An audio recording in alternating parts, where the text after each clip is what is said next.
My fiancé said, "My friends think you're too plain for me. Being with you lowers my image." I replied, "Good to know." That same day, I quietly canceled the decorator, the photographer, everything. 3 nights later, her maid of honor showed up at my door trembling. "Please, don't hang up on her. You need to hear what she admitted tonight. I'm Martin, 34, and 4 days ago, my fiancé told me I was damaging her social status. By the time her maid of honor was standing on my doorstep begging me to listen, I'd already dismantled our entire wedding and made peace with the fact that the woman I'd planned to marry cared more about appearances than about me. I'd been with Natalie for 3 years, engaged for 7 months. We met at a mutual friends party when I was 31 and she was 29. She worked in PR for a luxury fashion brand, always immaculately dressed, always networking, always aware of how things looked. I'm a civil engineer, stable job, good income, nothing flashy. I wear khakis and button-downs most days. I drive a reliable sedan. I'm not exciting or glamorous, but I thought what we had was real. The wedding was set for 2 months away. We'd been planning for months, venue booked, invitations sent, deposits paid on everything from the florist to the DJ. Natalie had been increasingly stressed about wedding details, but I figured that was normal. What I didn't realize was that she was stressed about me. Last Monday afternoon, I came home early from a site inspection. Natalie worked from home that day and was on a video call in the living room. I heard her voice as I walked in, didn't think much of it, started heading to the bedroom to change. Then I heard my name. I know, she was saying. Martin's just so plain, like he's nice and stable and whatever, but my friends keep asking what I see in him. He doesn't have the look or the lifestyle. Being with him genuinely lowers my image." I stopped in the hallway. "It's embarrassing sometimes," she continued. "Like at that gallery opening last week?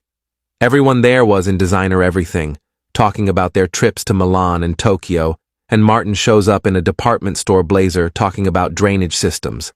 I love him, but God, he's just so boring." Whoever she was talking to said something I couldn't hear. "I don't know," Natalie sighed. "The wedding's already planned. Maybe once we're married I don't know, work on his image, get him to dress better, network more. He just needs to be less himself." I stood there for probably a full minute processing what I'd heard. Then I quietly backed out of the apartment, went to my car, and drove to a coffee shop. I sat there for 2 hours thinking. My phone buzzed multiple times with texts from Natalie asking where I was. I didn't respond. I was too busy making a list of every wedding vendor we'd hired. By the time I went back to the apartment around 7 p.m., I'd made up my mind. Natalie was in the kitchen making dinner, acting completely normal. "Where were you?" she asked. "I texted you like 5 times. Had some things to take care of." "What things?" "Just work stuff." She seemed satisfied with that answer. We ate dinner, watched TV, went to bed. She had no idea I'd overheard anything, and I didn't tell her. Tuesday morning, after Natalie left for her office downtown, I started making calls. First, the venue. They had a cancellation policy that was brutal. We'd lose about 60% of our deposit, but I didn't care. Canceled.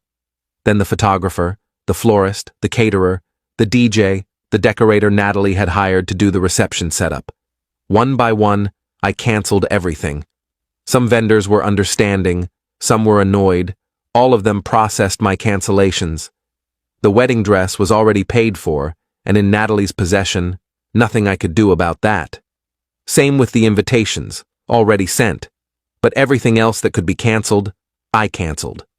By Tuesday afternoon, I'd dismantled our entire wedding. I'd lost thousands in deposits, but I didn't care. I wasn't going to marry someone who thought I was an embarrassment, who saw me as a project to be fixed, who told her friends that being with me lowered her image. That evening, Natalie was talking about final details for the wedding. Which wine to serve, whether to have a chocolate fountain, all these little decisions.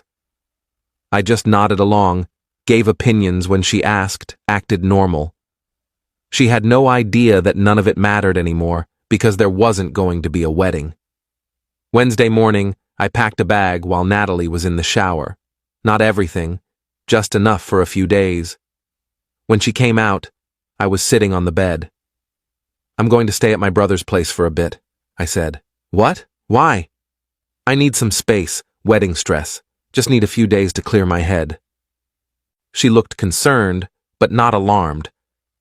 "Okay, do you want to talk about what's bothering you?" "Not right now. I just need some time." She accepted that, kissed me goodbye, told me to text her later. I left. I went to my brother David's house. He lives about 30 minutes away, has a spare room, and asked no questions when I showed up with a bag. "Everything okay?" he asked. "Not really. I'll explain later." That evening, Wednesday evening, I got my first text from the venue. They'd sent a confirmation email to both me and Natalie about the cancellation. Standard procedure. Natalie called immediately. "Martin, I just got an email saying our venue is canceled. Is this a mistake?" "No mistake." "What do you mean, no mistake? Why would they cancel?" "I canceled it Tuesday morning." "You, what? Why would you cancel our wedding venue?" "Because I'm canceling the wedding." Silence. Then, "What are you talking about?" "I'm talking about the fact that I overheard your video call on Monday. The one where you told whoever you were talking to that I'm plain, boring, and being with me lowers your image. The one where you said I'm an embarrassment." More silence. Then quietly, "You heard that?" "Every word." "So yeah, I canceled the venue. And the photographer. And the florist, caterer, DJ, decorator, all of it. There's no wedding, Natalie, we're done." "Martin, wait, let me explain." I hung up. She called back immediately. I didn't answer. She texted, "Please let me explain." It wasn't how it sounded. I was venting. "Please." I turned off my phone. Update 1. Thursday. I took a personal day from work. Spent most of it at David's, watching TV, not really processing anything. My phone was still off. David finally asked what was going on around lunchtime. I told him everything. The overheard conversation, the canceled wedding, all of it. He just shook his head. "Jesus, man, I'm sorry, that's brutal. Am I crazy for canceling everything without talking to her first? Are you kidding? She told someone you're an embarrassment, that you lower her image. What were you supposed to do, marry her anyway and hope she stops being ashamed of you?" He had a point. Thursday evening, I turned my phone back on. 73 notifications. Texts from Natalie, voicemails from Natalie, missed calls from Natalie, texts from her friends, texts from my friends asking what was going on. I ignored all of them except one, a text from my mom asking if I was okay. I called her. "Martin, honey, what's happening?" "Natalie called me crying saying you canceled the wedding." "I did. It's complicated, Mom. But yeah, there's no wedding." "What happened?" I told her. She was quiet for a long moment. Then, "Oh, sweetheart, I'm so sorry. You did the right thing." "Did I? I lost thousands of dollars in deposits. I blew up a 3-year relationship without even having a conversation." "You didn't blow anything up. She did when she decided you weren't good enough for her image. You just refused to accept that treatment. That's not the same thing." We talked for another hour. My mom has always been good at seeing through nonsense. By the end of the call, I felt more certain about my decision. Friday morning, I texted Natalie. "I'm at David's. I'll come by the apartment Sunday to get more of my things. Please be out when I'm there." She responded immediately. "Please, can we just talk in person? I made a terrible mistake. I didn't mean what I said." "You absolutely meant it. Sunday, noon, don't be there." I spent Friday and Saturday in a weird limbo. Not really sad, not really angry, just numb. David kept checking on me, making sure I ate, not pushing me to talk when I didn't want to. Saturday night around 10 p.m., there was a knock at David's door. He answered it. I heard a woman's voice, then David came to the spare room. "It's someone named Claire. Says she's Natalie's maid of honor. Says it's urgent." I went to the door. Claire was standing there looking genuinely upset, almost trembling. We'd met a few times. She and Natalie had been friends since college. She seemed nice enough, though I'd never gotten to know her well. "Martin, please don't hang up on Natalie," she said immediately. "I know you're angry, but you need to hear what she told me tonight. Please." "What did she tell you?" "Can I come in? I don't want to have this conversation on the doorstep." I let her in. David made himself scarce. Claire sat on the couch. I sat across from her in a chair. "What's going on, Claire?" "Natalie called me tonight completely hysterical. Kept saying she'd ruined everything, that she didn't know what to do. I went over to your apartment. She was drunk, crying, barely coherent. I asked her what happened and she told me about the video call you overheard." "Okay, so?" "So I asked her why she'd said those things about you, and she broke down completely. Martin, she was on a video call with her ex-boyfriend." I just stared at her. "What?" "Her ex, the guy she dated before you. Apparently they've been talking again for a few months. Nothing physical, or at least that's what she claims, but emotional cheating for sure. He reached out after he saw her engagement announcement on social media. They'd been having these long conversations about their past relationship, about regrets, about what could have been. And she told him I was an embarrassment.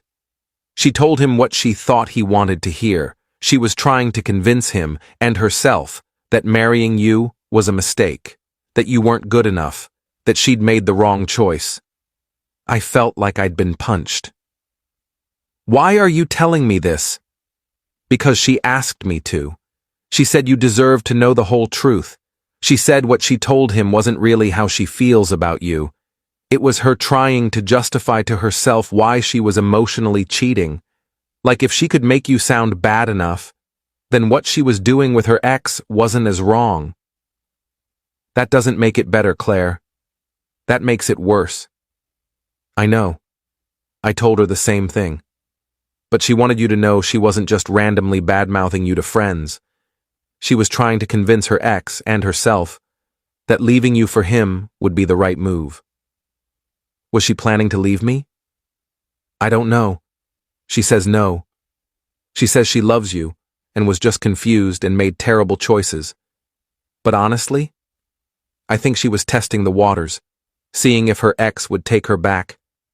When you overheard and canceled everything, it forced her hand before she was ready. Update 2. Claire left around 11 p.m. Said Natalie wanted to talk to me, wanted to explain everything herself, begged me to hear her out. I said I'd think about it. She gave me this sad look and said, "For what it's worth, I think you deserve better than this." But I promised her I'd try. Sunday morning, I went to the apartment as planned. Natalie wasn't there. She'd respected my request to leave. But she'd left a letter on the kitchen counter. 6 pages, handwritten, explaining everything. She confirmed what Claire told me. Her ex, Blake, had reached out 4 months ago. They'd been talking regularly. She'd developed feelings again. Or maybe they'd never gone away. She'd been confused about whether she was making the right choice marrying me. The video call where she'd trashed me was her trying to convince Blake that she wasn't happy, that I wasn't right for her, that they should try again. But Blake had told her no. He was seeing someone else seriously and wasn't interested in reviving their relationship. That was why Natalie had stayed with me, was going through with the wedding, because her backup plan hadn't worked out. The letter was full of apologies. She said she did love me, that she'd made terrible mistakes, that she wanted to fix things. She said she'd cut off contact with Blake completely. She said she was so sorry for hurting me. I read it twice. Then I tore it up and threw it away. I packed up my things, clothes, books, personal items. Took about 3 hours. Left my key on the counter, left a note of my own. "We're done. Don't contact me again. I've already started the process of getting my name off the lease. You have 60 days to refinance or find a new place." I went back to David's. That afternoon, I called my lawyer to discuss the lease situation and any other loose ends. Monday morning, I called our wedding officiant, one of the few vendors I hadn't been able to cancel immediately, officially called off the ceremony. By Monday evening, I'd closed the loop on everything, No wedding, no fiancé, no shared apartment. Clean break. Update 3. It's been 3 weeks since I overheard that video call. The wedding would have been next month. Instead, I'm living temporarily at David's while I look for my own place. Natalie has tried to reach out multiple times. Texts, emails, showing up at David's place once until he told her to leave. She wants closure, wants to explain, wants to apologize in person. I've ignored everything. There's nothing she can say that would change what happened. Claire texted me about a week after that Saturday night conversation. I'm sorry for how this all turned out. Natalie is genuinely devastated. She knows she screwed up. I'm not asking you to forgive her, but I thought you should know she's struggling. I responded, I appreciate you being honest with me, but her being devastated doesn't change what she did. She tried to trade me in for an ex who didn't want her. I was her second choice, her backup plan. I deserve better than that. Claire wrote back, You're right. You do deserve better. I told her the same thing. I'm sorry you went through this. That was the last time we communicated. My parents have been supportive. My mom keeps saying I dodged a bullet. My dad told me he was proud of me for standing up for myself, which coming from him means a lot. Friends have been divided. Some think I overreacted by canceling everything without confronting Natalie first. Others think I did what needed to be done. The financial hit was significant.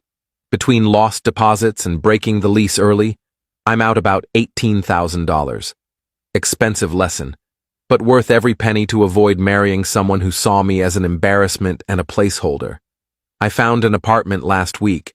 Small 1-bedroom, nothing fancy, but it's in a good neighborhood and the rent is reasonable. I move in next weekend. Fresh start. Final update. It's been 4 months since I canceled the wedding. The date we would have gotten married came and went 2 months ago. I spent that day hiking with David, deliberately not thinking about what might have been. I'm settled into my new apartment now. It's small, but comfortable. I've been focusing on work, picked up some freelance consulting projects on the side, started going to the gym regularly, reconnected with friends I'd neglected during the relationship.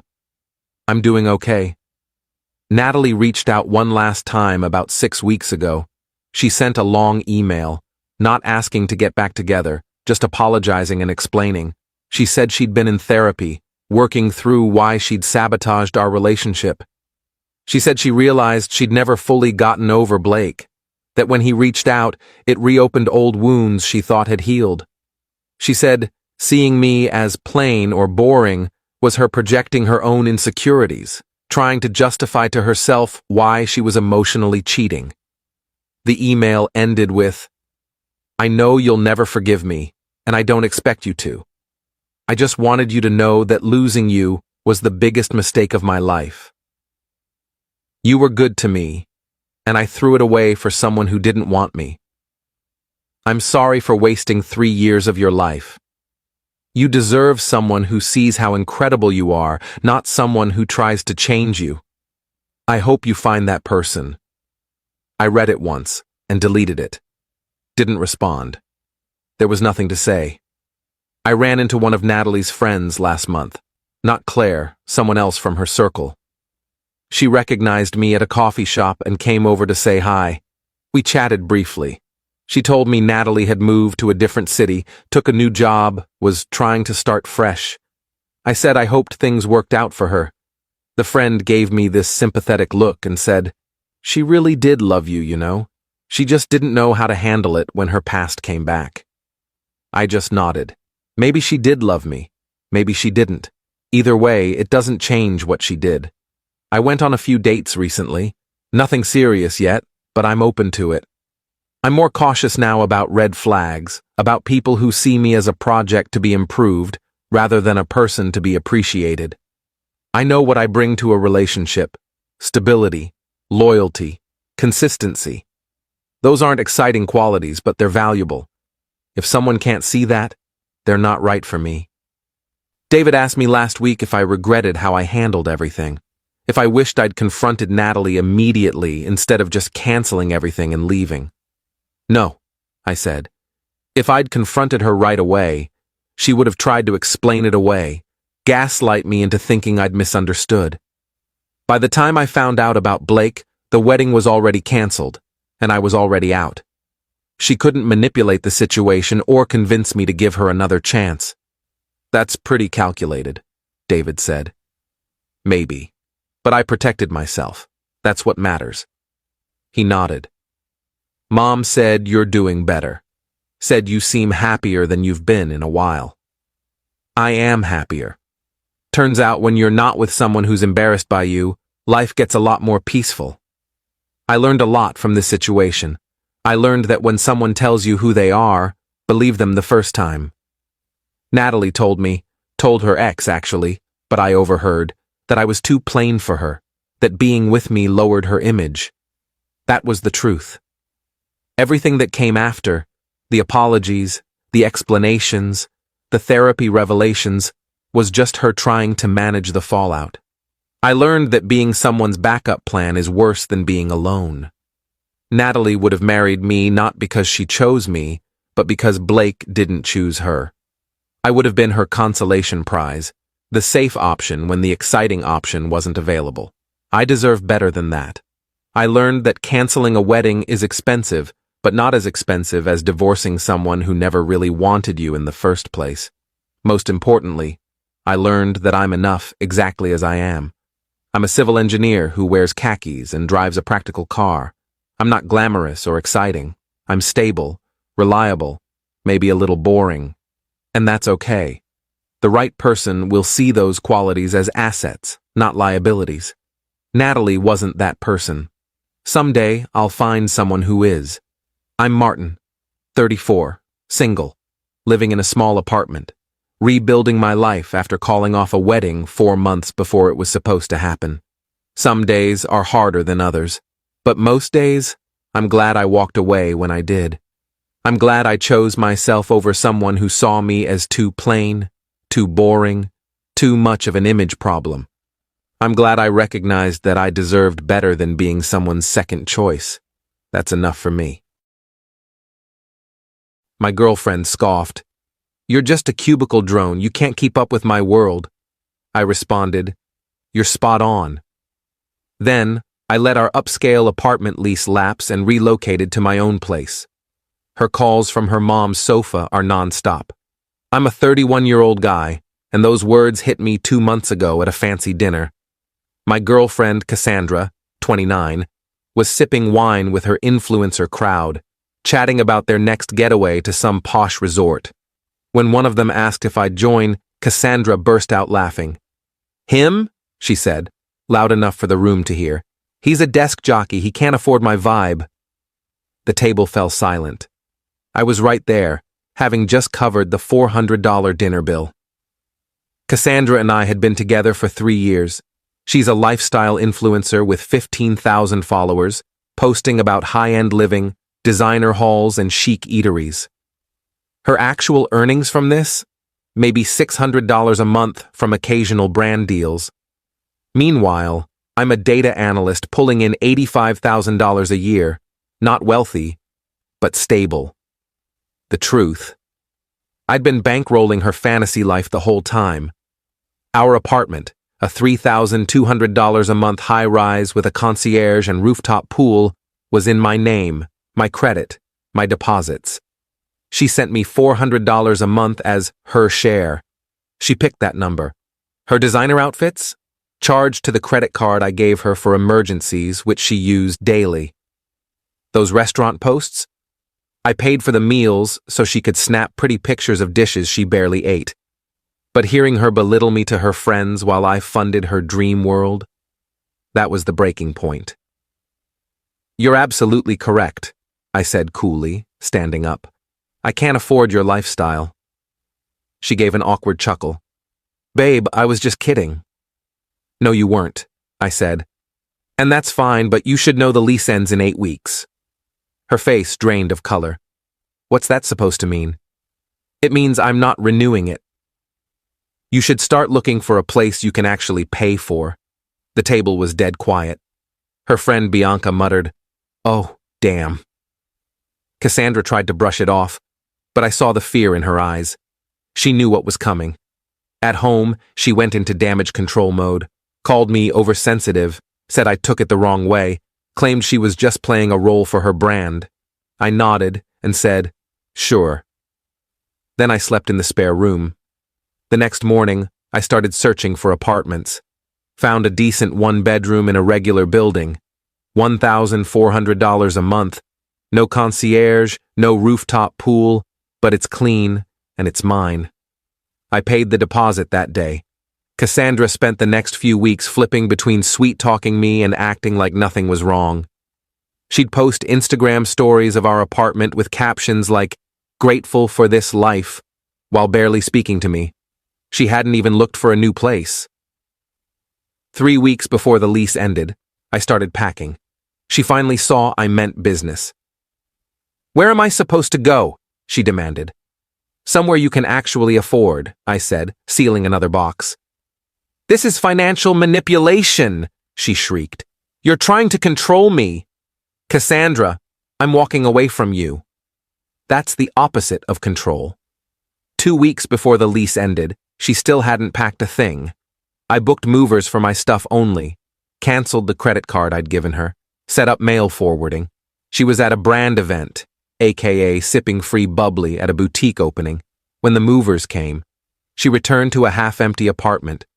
My desk? Gone. My TV? Gone. My espresso machine? Gone. The furniture I'd bought? Gone.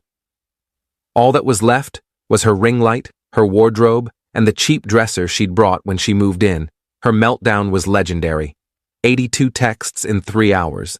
Instagram stories about betrayal and fake people. But she still hadn't found a place to live. On the last day of the lease, I did the final walkthrough with the property manager, handed back the keys, and got my deposit. Cassandra was there, still in denial, pleading with the manager to let her stay. He explained she wasn't on the lease and, without me, her income didn't qualify. The rent was triple what she could prove she earned. She ended up moving back to her mom's house in the suburbs, 45 minutes from the city. Her mom's place, a standard middle-class home with zero Instagram appeal. That was 5 weeks ago. Now, the calls won't stop. Update 1. The entitlement is off the charts. Let's start with her living situation. Yes, she's at her mom's, back in her childhood bedroom.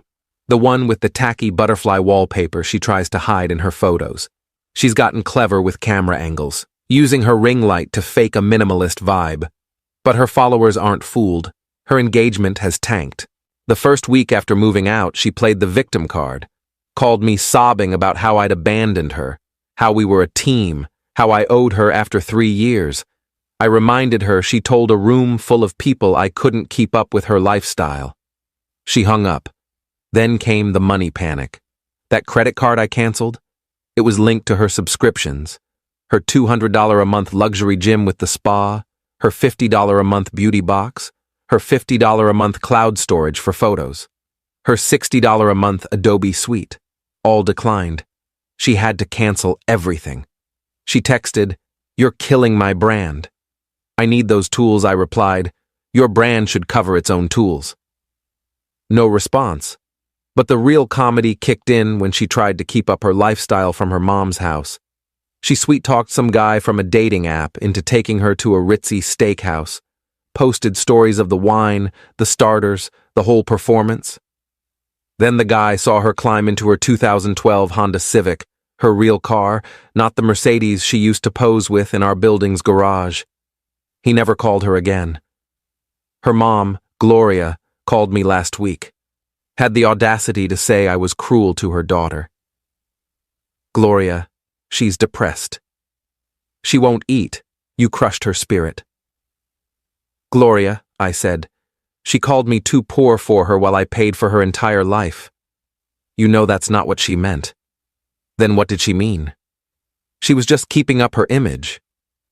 And now she can keep it up from your house. You're cold-hearted. After all she did for you. What exactly did she do for me?" Silence. Then, She made you look good. A gorgeous girl like her with a guy like you," I laughed. "A guy like me? You mean someone with a job and a credit score? She hung up. Then Cassandra went further. She started telling people I was abusive, claimed I'd kicked her out with no notice, said I'd stolen her stuff. The stuff? The furniture I paid for, the TV I paid for, the espresso machine I paid for. She even filed a police report for theft. The officer who called me sounded exhausted. I emailed him receipts for everything, all in my name, all on my card. He called back, "Sir, there's no theft here." This is a civil matter at best, but honestly, she's got nothing. The best part? She tried to keep up her influencer gig from her mom's house, posted a day in my life video. You could hear her mom's soap opera blaring in the background, a neighbor's dog barking, the suburban life she'd fought to escape. The comments were savage. "What happened to the penthouse, girl? Is that your mom's kitchen? The glow down is real." She deleted the video in hours. Yesterday, she sent me a Venmo request for $3,200. Note, "My share of last month's rent you owe me since I had to leave early." The nerve. The sheer nerve. I declined it with a message. "You never paid half the rent. Your share was $400. She immediately requested $400. I declined that too. Update 2. It's been 2.5 months since I told Cassandra I couldn't afford her lifestyle. The karma is so perfect I almost feel guilty. Almost. After the Venmo stunt, she went all in on TikTok. Posted a series about escaping a toxic relationship and starting over. Problem is, the internet has receipts. Someone dug up her old posts where she bragged about her finance bro boyfriend. I'm a data analyst, but sure. And how he spoils her. The comments tore her apart. So toxic he paid for your whole life? Starting over at your mom's at 29? This the same guy you said was too broke for you? She deleted everything. But then came her boldest move. She sent me a business proposal, a legit PDF, fancy template and all. The pitch? I'd invest $10,000 in her lifestyle brand for 10% of future profits. Her projections showed she'd earn $500,000 in 2 years. Her current monthly income, per her own numbers, $600. I sent it to my friend in venture capital. His reply? Is this a joke? When I ignored her proposal, she doubled down, got her friend Bianca to text me. Then Bianca's boyfriend. Then some random influencer I'd never heard of, claiming I was holding back a fellow creative. They all said the same thing. I was being petty. I should help her get back on her feet. I asked each one, "So, you're investing in her brand then?" Dead silence. The real gem came last week. I was at my usual coffee shop downtown. Cassandra walked in with some guy, older, slick suit, fresh tan line where a wedding ring used to be. She was in full influencer mode, laughing too loud, touching his arm, doing that hair toss thing. She spotted me and her whole act shifted, dragged the guy over. "Oh my gosh, hi," she said, fake cheery. "This is Richard." "Richard, this is my ex I told you about." Richard looked uneasy, shook my hand. "Nice to meet you." "Richard's a partner at a law firm," she said pointedly. "He actually supports driven women." "That's awesome," I said, turning back to my laptop. "We're looking at apartments," she went on, "in that new high-end building on 5th. "Cool," I said, not looking up. She stood there awkwardly before Richard pulled her away. They sat across the coffee shop. I watched her perform, taking selfies, giggling, the whole act. Richard was on his phone the whole time, clearly texting someone, probably his wife. 20 minutes later, Richard left, alone. Cassandra sat there for another 5 minutes, then came back over. "That was so rude," she hissed. "What was?" "You could have played along. Helped me out. Helped you scam a married guy? He's separated. His ringtan line says different." She glared. "This is exactly why I said what I said. You're small-minded. No drive. Just a boring office guy who'll never get what it takes to build something." "Cassandra," I said calmly, "I built my whole life." by myself, with my boring office job. You're 29, living with your mom, trying to hustle married men in coffee shops. Who's got no drive? She threw her latte at me, missed, hit some poor student's backpack. The barista banned her. That was my favorite coffee shop. She's not allowed back. Her mom called that night, sobbing, claimed Cassandra had a breakdown, said I was stalking her at coffee shops. I sent Gloria the security footage I got from the manager, who was super chill about it. It shows Cassandra approaching me, not the other way around. Shows her throwing the drink. Gloria's reply? You provoked her. By being in public? You know what you did. Gloria, I'm blocking you now. Tell Cassandra any more contact means a restraining order. The coffee shop incident is on record. Then, 2 days ago, her influencer career took its final hit. A YouTube drama channel did a full expose on her. Someone had been screenshotting everything. Her old posts. The dinner party story, leaked by one of her friends.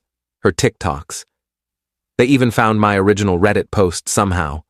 The video, titled "The Fake Influencer Who Lost It All," got 2.3 million views in 48 hours. Her Instagram went private, then vanished. Her TikTok, deleted. Her lifestyle blog, now a dead link. She texted me from a new number. Hope you're satisfied.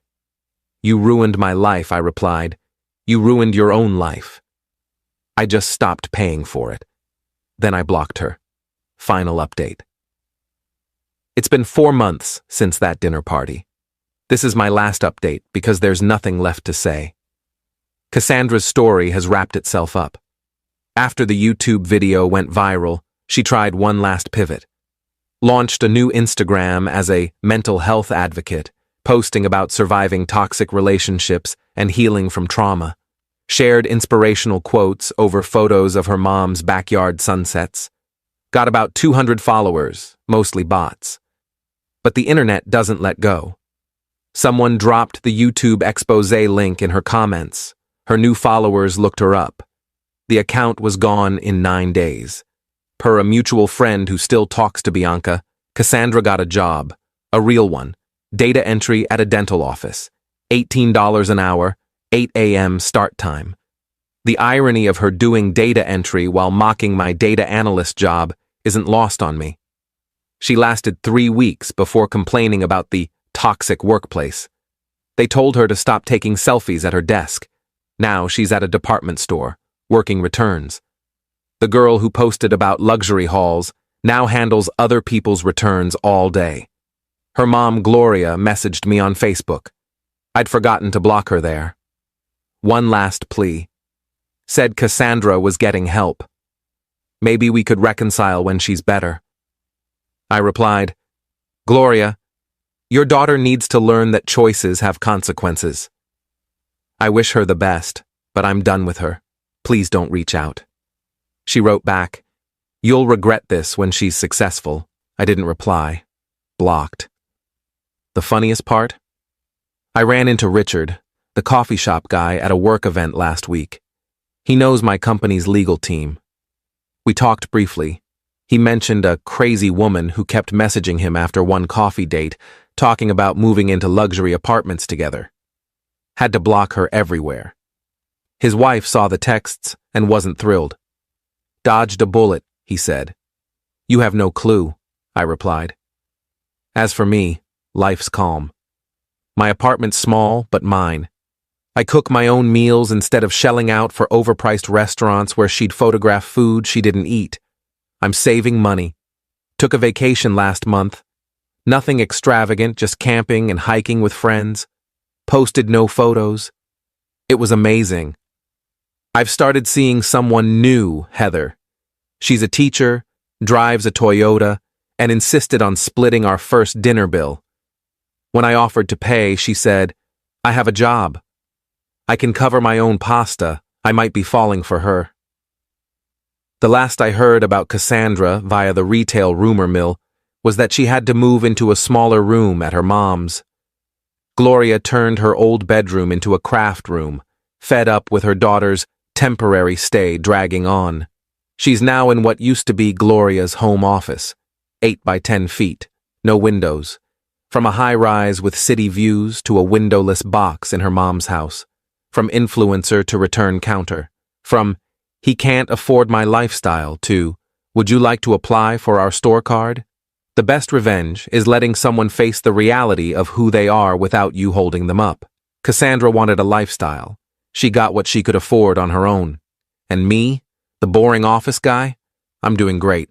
Better than great. Turns out I could afford my lifestyle all along. Just not hers. Edit, since someone asked. Yes, I kept all the evidence from the coffee shop incident and her harassment. Never had to use it for a restraining order, but it's there if she tries anything again. To those saying I was too harsh, she threw a drink at me in public. That's assault. I could have pressed charges and didn't. I think I was more than reasonable. She said, "You don't deserve access to me. I'm disappearing for a few days." I replied, "Disappear longer." While she was gone, I packed every gift I ever bought her and shipped it to her parents' house. When she messaged, "Did you miss me?" I sent her the tracking number, right before another notification arrived that wasn't from her. I'm 34, and until last week, I thought I understood my relationship. My girlfriend and I had been together for 2.5 years. We met at a mutual friend's birthday party, started dating a month later, moved in together after a year. Everything seemed normal. Good, even. Or at least, that's what I told myself, while ignoring all the small red flags that kept piling up. The disappearing thing started about 6 months ago. She'd get upset about something, usually something minor, like me not responding to a text fast enough or forgetting to pick up something from the store, and she'd announce she needed space. Not just a few hours, days. She'd turn off her location sharing, stop responding to messages, and basically vanish. Then she'd come back acting like nothing happened, expecting me to just be grateful she'd returned. The first time it happened, I was worried sick. Called her friends, her family, drove around looking for her car. Turned out she'd been at a hotel downtown the whole time, processing her feelings. I was relieved she was safe, but also confused about why she couldn't just tell me she needed space instead of making me think something terrible had happened. The second time, I was less worried and more annoyed. The third time, I started seeing the pattern. This was her power move.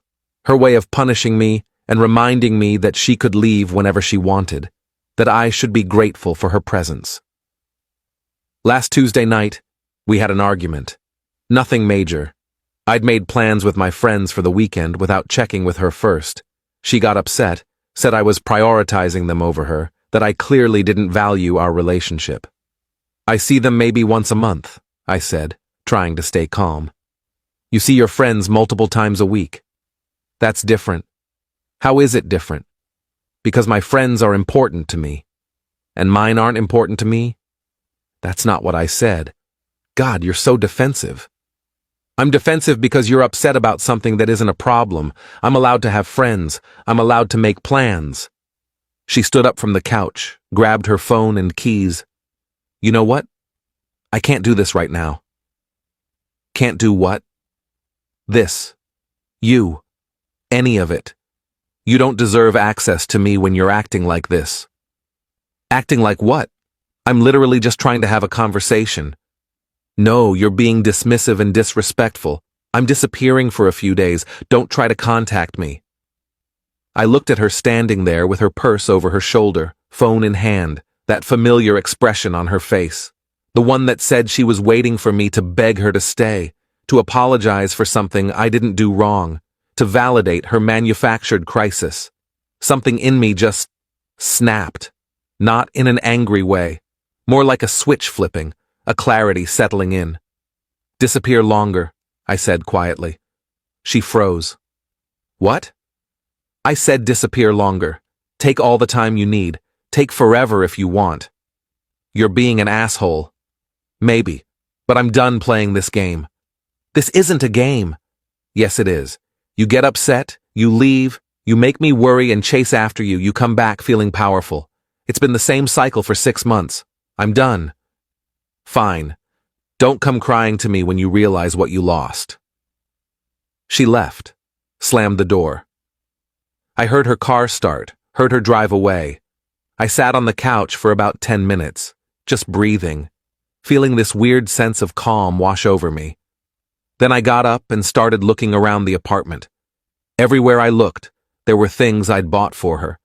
The expensive espresso machine she'd wanted for her birthday, the designer handbag I'd saved up for, the jewelry box on her dresser full of pieces I'd given her over 2 years, the bookshelf I'd assembled filled with books I'd bought her, the art prints on the walls she'd picked out, but I'd paid for, the couch we were sitting on when she announced she was leaving. I'd bought that too when she said our old one wasn't good enough. I pulled out my phone and ordered a dozen moving boxes from a same-day delivery service. Update 1. The boxes arrived 3 hours later. I spent Wednesday night and all day Thursday packing. The espresso machine went in first, then the handbag, then every piece of jewelry, every book, every item of clothing I'd purchased, every decoration, every kitchen gadget. I was methodical about it, took photos of everything as I packed it, documented it all. By Thursday evening, I had 12 boxes stacked in the living room. I'd also gone through our shared photo albums and cloud storage, downloading every receipt I could find for purchases I'd made for her. 2.5 years of receipts. It was staggering when I added it all up, just over $32,000 worth of gifts. I wasn't trying to get the money back. I just wanted her to understand exactly what she was walking away from.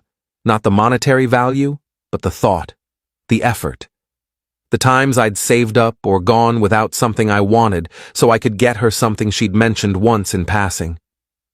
Friday morning I called a shipping company, had them come pick up all 12 boxes, paid for expedited delivery to her parents' house across the state, got tracking numbers for everything.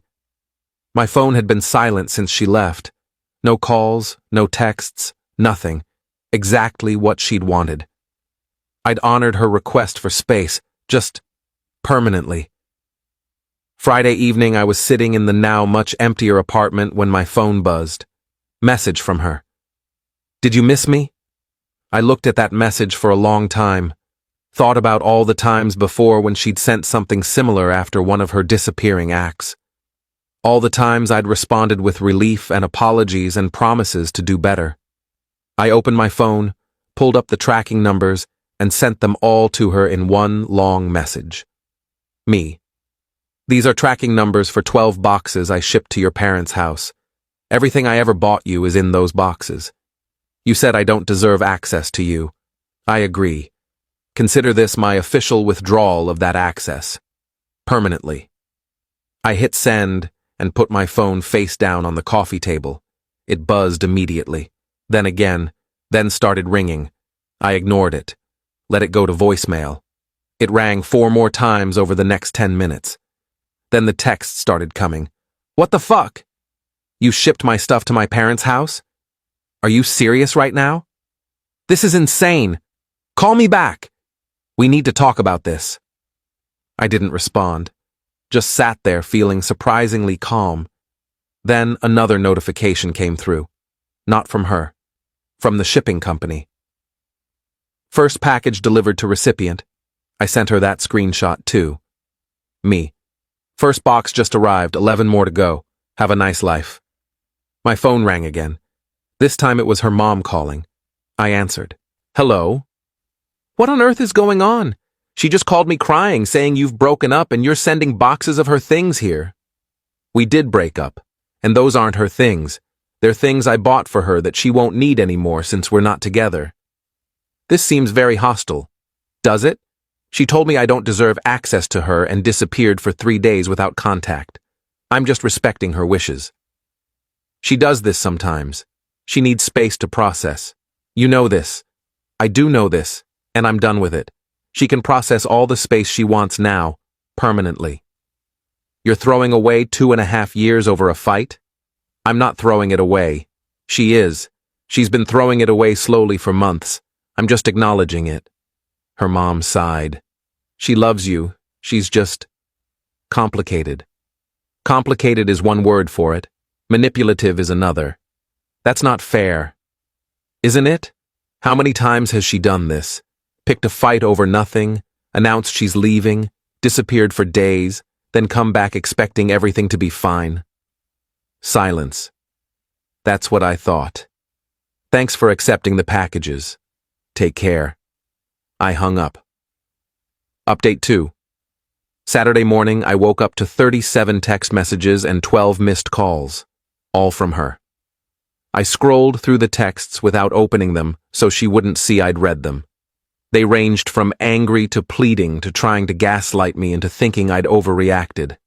I deleted them all and blocked her number.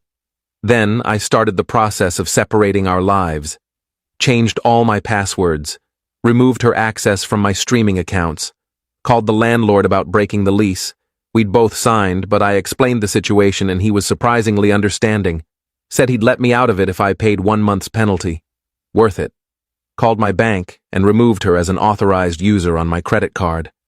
She'd never abused it, but I wasn't taking chances. Went through every shared account and subscription and either removed her or canceled it entirely. By Saturday afternoon, I'd essentially erased her from my life digitally. All that was left was the physical space we'd shared. My friend came over to help me rearrange furniture, fill in the gaps left by all the things I'd shipped away. We went to a furniture store, and I bought some stuff that was actually my style instead of hers. A comfortable chair instead of the decorative one she'd insisted on. A simple bookshelf instead of the ornate one she'd picked. A coffee table I actually liked. "How you feeling, man?" my friend asked while we assembled the bookshelf. "Honestly, free." Yeah. I didn't realize how much energy I was putting into managing her emotions until I stopped. She always seemed kind of high maintenance. That's putting it mildly. Everything was a test. Everything was about whether I'd chase her, prove my love, prioritize her above everything else. That's exhausting. It really was. We finished the furniture and ordered pizza, sat in my newish apartment that finally felt like mine again. My phone buzzed. Email from her since I'd blocked her number. Subject: we need to talk. I deleted it without reading. Sunday morning, her best friend called me. "Hey, so she's really upset." Okay, that's all you have to say? What do you want me to say? She told me I don't deserve access to her and left. I agreed and moved on. She didn't mean it like that. She was just upset. She said it 6 times in the last 6 months. At what point do I take her at her word? She loves you. She loves having someone she can control. That's not the same thing. You're being really cold about this. Am I? Or am I just done being warm to someone who uses my affection as a weapon? Her friend didn't have a response to that. Look, I continued, I'm not trying to hurt her. I'm just done being hurt by her. She can tell people whatever version of this story makes her feel better. I don't care. I'm out. She wants to come pick up her actual stuff from the apartment.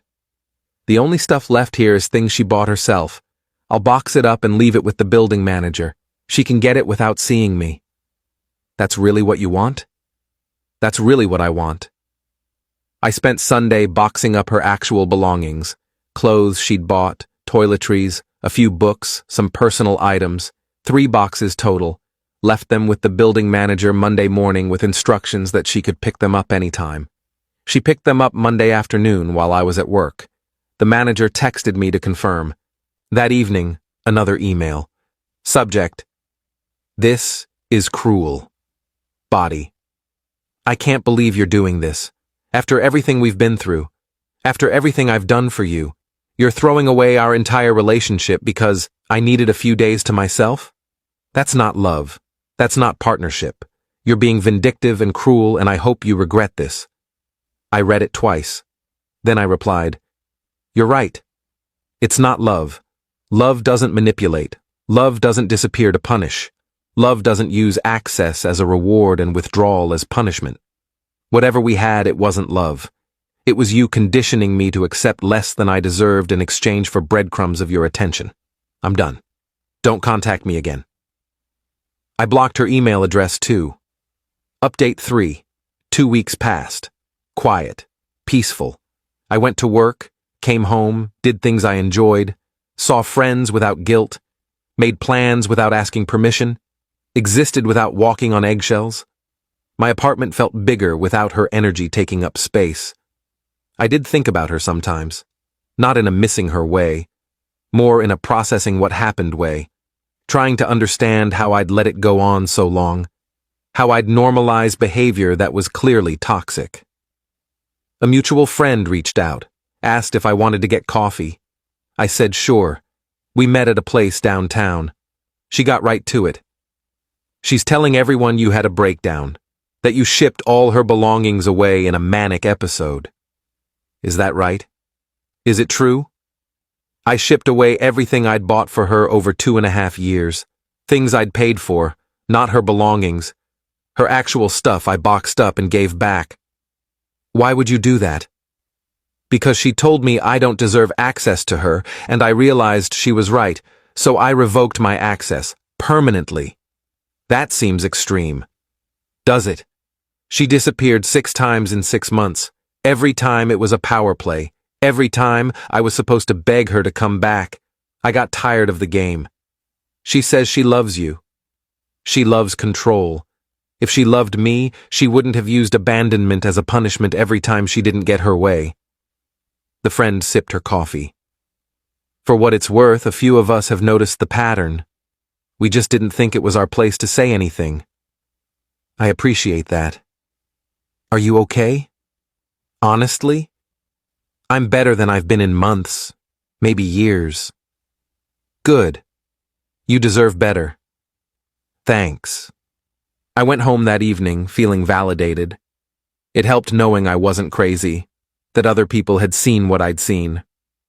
3 weeks after the breakup, I matched with someone on a dating app. We talked for a few days, then met for coffee. She was kind, easy to talk to, didn't test me or play games. On our second date, she asked if I was seeing anyone else. I said no, explained I'd just gotten out of a long relationship. How long ago? 3 weeks. That's recent. Are you over it? Completely. That was fast. The relationship ended a long time ago. The breakup was just making it official. She smiled. I get that. We kept seeing each other. Nothing serious yet, just casual dating. But it was nice. Felt normal. Felt healthy. Update 4. A month after the breakup, my ex's mom called again. I'd forgotten to block her number. Hi, I'm not trying to stir anything up. I just wanted to let you know that she's struggling. I'm sorry to hear that. Are you? I don't wish her harm. I just don't want her in my life. She went through the boxes. She understands now what you did, why you did it. Good.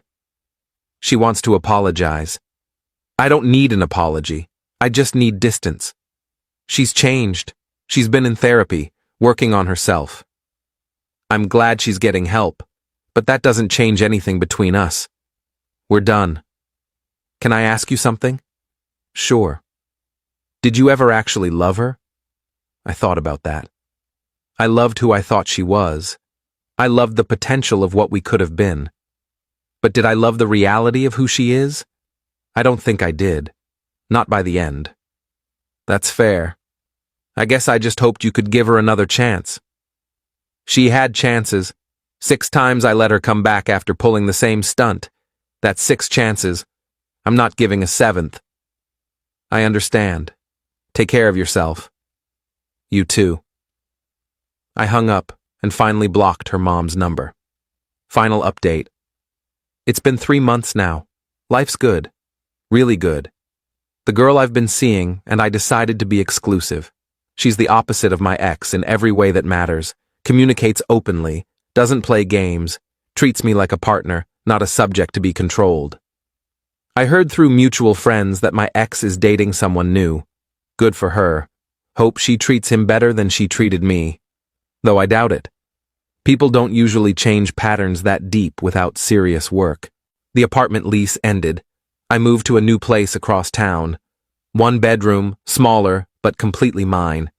No ghosts of past relationships, no memories of fights or manipulation. Just clean slate. I ran into my ex once at a grocery store. She saw me, froze, looked like she wanted to say something. I nodded politely and kept walking, not out of anger, just out of complete and total indifference. That's the thing nobody tells you about toxic relationships. It's not the love you have to get over. It's the relief when it finally ends, the weight that lifts, the space that opens up for better things. My ex wanted me to chase her, to prove my love through desperation. Instead, I proved my self-respect by walking away. Those 12 boxes I shipped? Best $32,000 lesson I ever paid for, because now I know exactly what I won't tolerate, what I deserve, what love actually looks like when it's real and healthy and not weaponized.